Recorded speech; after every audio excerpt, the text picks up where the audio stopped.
Assalamualaikum warahmatullahi wabarakatuh. Selamat berjumpa kembali anak-anak kelas 10 keagamaan. Alhamdulillah hari ini kita masih diberi nikmat kesehatan dan juga dalam lindungan Allah Subhanahu wa taala sehingga kita bisa kembali menjalankan pembelajaran hari ini. Nah, anak-anak, hari ini kita akan belajar tentang kedudukan dan fungsi Al-Qur'an. Seperti yang kita tahu anak-anak bahwa Al-Quran adalah salah satu mukjizat yang diturunkan Allah kepada Nabi Muhammad SAW. Selain sebagai mukjizat yang luar biasa bagi Muhammad serta umat Islam, Al-Quran juga memiliki kedudukan yang sangat penting bagi kehidupan umat Islam sendiri, yaitu sebagai sumber pertama dan utama bagi manusia dalam menentukan suatu hukum untuk mengatur segala aspek kehidupan. Nah, hal ini sesuai dengan firman Allah pada surat An-Nur ayat 54. Bismillahirrahmanirrahim.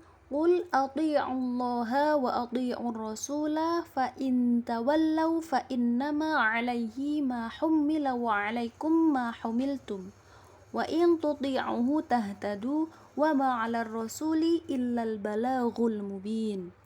Nah, dari ayat itu diawali dengan kalimat Qul athi'ullaha, yang artinya katakanlah taatlah kepada Allah. Jadi maksudnya di situ adalah kita diperintahkan untuk mentaati segala sesuatu yang datangnya dari Allah, termasuk firman Allah yang tertulis di dalam Al-Qur'an. Nah, oleh karena itu, Al-Quran haruslah menjadi sumber hukum yang paling utama dalam menentukan segala sesuatu yang berhubungan dengan hukum dan syariat agama Islam. Begitu juga dalam konteksnya untuk kehidupan sehari-hari.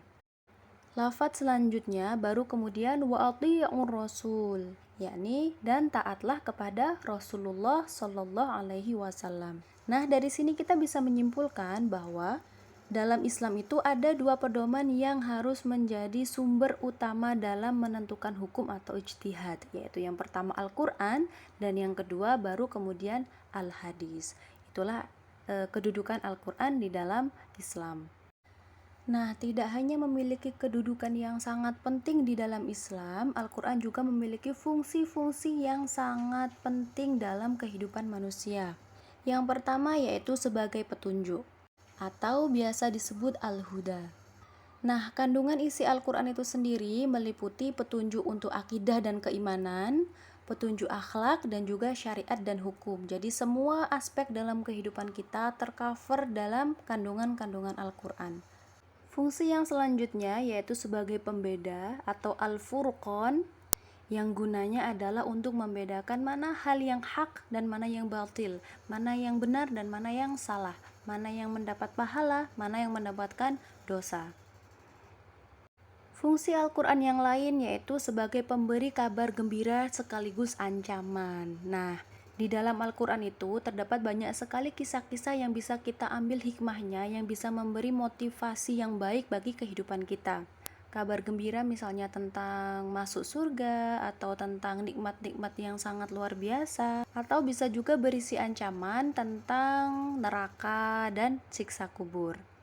Dan yang terakhir, fungsi Al-Quran adalah sebagai obat atau syifa.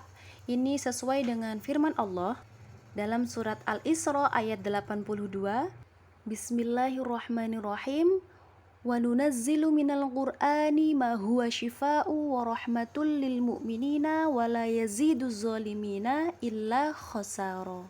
Dari ayat itu jelas sekali Allah menurunkan Al-Quran sebagai syifa atau penawar atau obat dan juga rahmat bagi orang-orang yang beriman. Jadi Al-Quran tidak hanya menjadi obat atau penawar bagi fisik, tapi juga pada kondisi rohani umat Islam. Nah anak-anak, cukup sampai di sini. Tetap semangat belajar dan terus menambah wawasan kalian dengan membaca buku-buku dan referensi yang lain. Semoga bermanfaat. Wassalamualaikum warahmatullahi wabarakatuh.